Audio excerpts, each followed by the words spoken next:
नमस्कार. आजच्या या विश्लेषणात एका अतिशय रंजक विषयावर चर्चा केली जाणार आहे. दीर्घकालीन संपत्ती कशी निर्माण करायची आणि त्याच वेळी कुटुंबाला भक्कम आर्थिक सुरक्षा कशी द्यायची, हा प्रश्न जवळपास प्रत्येकालाच पडतो. आज आपण ICICI Pru smart insurance plan plus म्हणजेच SIP प्लस या प्रश्नावर कसा तोडगा काढतो ते अगदी सोप्या आणि स्पष्ट भाषेत समजून घेणार आहोत. चला तर मग थेट मुद्द्याला सुरुवात करूया. या संपूर्ण विश्लेषणात आपण प्रामुख्याने 5 टप्पे पाहणार आहोत. संपत्ती आणि सुरक्षेचा समतोल, SIP प्लस प्लॅनची नेमकी वैशिष्ट्य, गुंतवणुकीच्या 4 सोप्या पायऱ्या, त्यानंतर काही वास्तविक जीवनातील उदाहरणे आणि शेवटी सर्वात महत्त्वाचं, अटी आणि शर्ती. मूळ विषयाकडे वळण्याआधी एक मूलभूत गोष्ट समजून घेणं आवश्यक आहे. हा प्लॅन मुळात एक ULIP किंवा ULIP आहे. ULIP म्हणजे युनिट लिंक्ड इन्शुरन्स प्लॅन. सोप्या भाषेत सांगायचं तर हे एक असं साधन आहे जिथे शेअर बाजाराशी जोडलेली गुंतवणूक आणि जीवन विमा या दोन्ही गोष्टी एकाच प्लॅनमध्ये मिळतात. म्हणजे पैशांची वाढ आणि कुटुंबाची सुरक्षा दोन्ही एकाच ठिकाणी.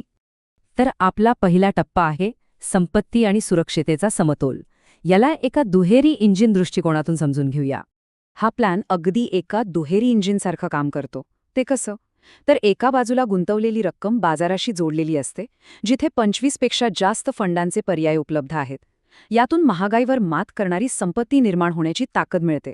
आणि अगदी त्याच वेळी दुसऱ्या बाजूला कुटुंबासाठी एक खात्रीशीर जीवन विमा संरक्षण सुरू असतं.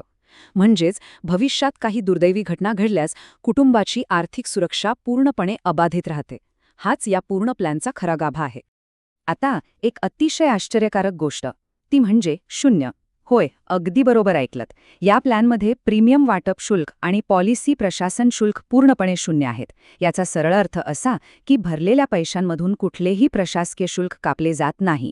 त्यामुळे जास्तीत जास्त पैसा थेट गुंतवणुकीत जातो आणि साहजिकच दीर्घकाळात परतावा वाढण्याची शक्यता अधिक बळावते. पुढे जाऊया. आपला दुसरा टप्पा आहे SIP प्लस प्लॅनची खास वैशिष्ट्ये आणि लवचिकता. 0 प्रशासकीय शुल्काच्या भक्कम फायद्याव्यतिरिक्त यात आणखीही बरेच फायदे आहेत. सध्याच्या नियमांनुसार टॅक्स बेनिफिट्स तर मिळतातच, पण यासोबतच बाजाराच्या स्थितीनुसार एका फंडातून दुसऱ्या फंडात जाण्यासाठी अमर्यादित मोफत फंड स्विचेस मिळतात. आणि समजा निवृत्तीनंतर नियमित उत्पन्नाची गरज असेल तर सिस्टमॅटिक विड्रॉल प्लॅन किंवा SWPचा उत्तम पर्यायही यात आहे. तसंच अचानक काही अतिरिक्त रक्कम हातात आली तर ती गुंतवणुकीत जोडण्यासाठी टॉपअप सुविधासुद्धा दिली आहे. खरंच खूप लवचिक अशी ही रचना आहे. आता वळूया तिसऱ्या टप्प्याकडे. ह्या प्लॅनमध्ये गुंतवणूक करण्यासाठी नक्की काय करावं लागतं? तर नोंदणीच्या फक्त 4 साध्या पायऱ्या आहेत. ही पूर्ण प्रक्रिया एकदम सोपी आणि डिजिटल आहे. सर्वात आधी बजेटनुसार प्रीमियम आणि मुदत ठरवायची. दुसरं म्हणजे उपलब्ध पर्यायांमधून योग्य फंड किंवा गुंतवणुकीची रणनीती निवडायची. तिसरी पायरी म्हणजे ऑनलाईन पेमेंट पूर्ण करायचं आणि झालं. पॉलिसी लगेच जारी होते. कोणतीही किचकट कागदपत्रे नाहीत, सर्व काही अत्यंत वेगवान आणि पारदर्शक. चला, आता आपला चौथा टप्पा पाहूया. कागदावरचे हे सगळे फायदे प्रत्यक्षात कसे काम करतात हे समजून घेण्यासाठी प्रतीक आणि दिव्या यांची वास्तविक जीवनातील उदाहरणे पाहूया. सर्वात आधी प्रतीकचं उदाहरण घेऊ. प्रतीक हा 25 वर्षांचा प्रॉडक्ट मॅनेजर आहे. त्याने अत्यंत तरुण वयात दीर्घकालीन संपत्ती उभारण्याचा एक स्मार्ट निर्णय घेतला आहे. तो फक्त 10 वर्षांसाठी दरमहा 10,000 रुपये भरणार आहे. पण त्याच्या पॉलिसीची मुदत तब्बल 50 वर्षांची आहे आणि त्याचं जीवन विमा संरक्षण 12 लाख रुपये इतकं निश्चित झालं आहे. आता इथे गंमत बघा. IRDAIने निर्देशित केलेले 4% आणि 8% अंदाजित परताव्याचे दर पाहिले तर लक्षात येतं की 50व्या वर्षी म्हणजे जेव्हा प्रतीक 75 वर्षांचा होईल तेव्हा त्याच्या फंडाचं मूल्य 4%नुसार अंदाजे 38 लाख रुपये तर 8%नुसार तब्बल 2 कोटी रुपयांपेक्षा जास्त होऊ शकतं. हे अतिशय प्रभावीपणे दाखवून देतं की गुंतवणूक जितक्या जास्त काळासाठी असते तितकाच चक्रवाढ व्याजाचा म्हणजेच कंपाऊंडिंगचा जबरदस्त फायदा मिळतो. आता दिव्याचं उदाहरण पाहूया. 30 वर्षीय दिव्याचा दृष्टिकोन थोडा वेगळा आहे. दरमहा पैसे भरण्याऐवजी ती फक्त 10 वर्षांच्या पॉलिसी मुदतीसाठी 1 लाख रुपयांचा एक रकमी किंवा वन टाइम प्रीमियम भरणे पसंत करते. या बदल्यात तिला 10 लाख रुपयांचे जीवन विमा संरक्षण मिळते. दिव्याची ही केस स्टडी मगाशी बोललेल्या दुहेरी इंजिन संकल्पनेचं अगदी परफेक्ट उदाहरण आहे.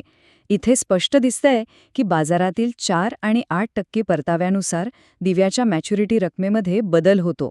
मात्र दुसऱ्या बाजूला पॉलिसीच्या 5व्या वर्षी मृत्यूला पाहिला तर तो बाजाराची स्थिती काहीही असली तरी 10 लाख रुपयांवर पूर्णपणे स्थिर आणि खात्रीशीर राहतो.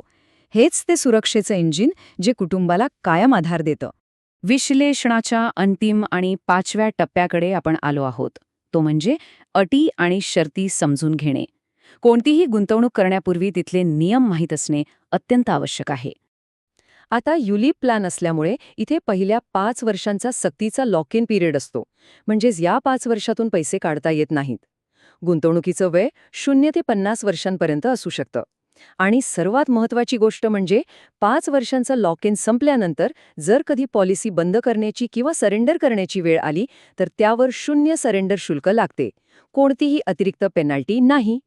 वाढीच्या इंजिनाला वेग देण्यासाठी इथे तब्बल 25 पेक्षा जास्त विविध फंडांचे पर्याय उपलब्ध आहेत. ज्यांना थोडी जास्त जोखीम घेऊन वेगाने वाढ हवी आहे त्यांच्यासाठी मिडकॅप इंडेक्स फंड सारखे पर्याय आहेत. तर ज्यांना स्थिरता हवी आहे त्यांच्यासाठी कॉन्स्टंट मॅच्युरिटी फंड सारखे सुरक्षित पर्याय सुद्धा आहेत. जोखीम क्षमतेनुसार यातल्या कोणत्याही पर्यायाची अगदी सहज निवड करता येते. तर या विश्लेषणाच्या शेवटी एक अत्यंत महत्त्वाचा आणि विचार करायला लावणारा प्रश्न उभा राहतो. संपत्तीची वाढ आणि सुरक्षितता एकाच प्लॅनमध्ये कशी मिळते हे आपण पाहिलंच. पण आता विचार करायची वेळ आली आहे की सध्याचं आपलं स्वतःचं आर्थिक नियोजन, मार्केट लिंक्ड वाढ आणि कौटुंबिक सुरक्षा यांचा खरोखरच प्रभावीपणे समतोल राखतं का? या एका प्रश्नासह आजचं हे विश्लेषण इथेच थांबूया. विचार नक्की करा. धन्यवाद.